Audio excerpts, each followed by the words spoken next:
You're probably wondering why a 26-year-old even has any awareness of the trust system. The story is actually super straightforward and probably pretty common. I lost my father a few years ago, unexpectedly, and he had a trust in place, but it didn't evolve with him correctly.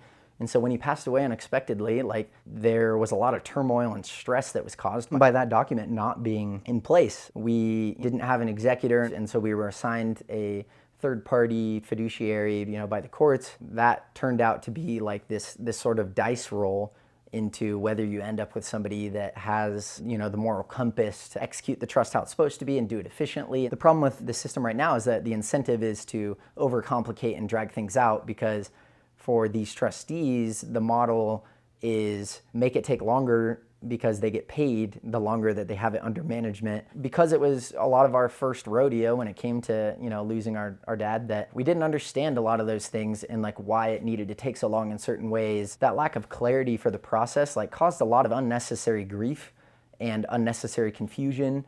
And we didn't really have a very empathetic trustee that was willing to kind of meet us where we were at. That's why in that moment, I was like, okay, I could either deal with it, which to be honest, I did kind of just deal with it for a bit. But eventually I looked around at the rest of my family that was going through this, and I was like, there's no way that other families are not going through this exact same thing. And I was just like, I'm in a unique position to have the awareness of technology and where it's at, to be able to know how to build something that can provide genuine value and build something that doesn't enforce a model that increases the gap between have and have-nots, and instead build something that makes the have-nots have. And so that is where the mission was just born from, was that moment of being like, I'm young, I'm aware of these tools, I'm aware of how to build it, I have the ambition, I have the grit, and I have the purpose behind it. That's where the responsibility was born, to build Trust Terra and provide a service like that I wish we in my family had.